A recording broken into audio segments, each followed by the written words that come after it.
Big பாஸோட ticket to finale டாஸ்கில் நிறையா task வச்சுருந்தாங்க. அதில் சில டாஸ்க் வந்து வைக்காமல் விட்டுருந்தாங்க. ஸோ அந்த பேலன்ஸ் டாஸ்க் எதுவுமே இல்லாமல் இப்போ சாட்டர்டே எபிசோடில் கமல் சார் அவர்கள் வந்துட்டு எடுத்த உடனே டிக்கெட் டு ஃபினாலியே இருக்கிற பாயிண்ட் படி யார் வந்து ஹையஸ்ட் பாயிண்டில் இருக்காங்களோ அவங்களுக்கு பார்த்தீங்க அப்படின்னா டிக்கெட் டு ஃபினாலி கொடுக்குறதா வந்து சொல்லியிருந்தாங்க. ஸோ அதுக்கு ஒரு லெட்டர் மாதிரியும் வச்சுருந்தாங்க.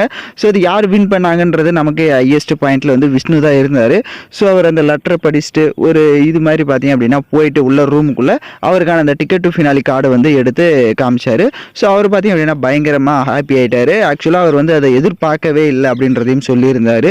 ஸோ நான் வந்து வேறு யாராவது தான் அந்த மற்ற குரூப்லேருந்து எடுப்பாங்கன்னு நினச்சேன். பட் எனக்கு கிடைக்குன்றது நான் ரொம்ப இது நம்ப முடியாத மாதிரி இருக்குது அப்படின்ற மாதிரிலாம் பயங்கரமாக பேசினார்.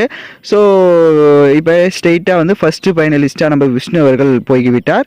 ஸோ பார்ப்போம் அடுத்த ஃபைனலிஸ்ட்டு நெக்ஸ்ட் வீக்கில் யார் போகிறாங்க அப்படின்ட்டு. பட் இவர் ஃபைனலிஸ்ட்டாக போனது பற்றி உங்களோட ஒப்பீனியன் என்னென்னு மறக்காமல் கமெண்ட் பண்ணிவிட்டு சேனலை சப்ஸ்கிரைப் பண்ணிக்கோங்க.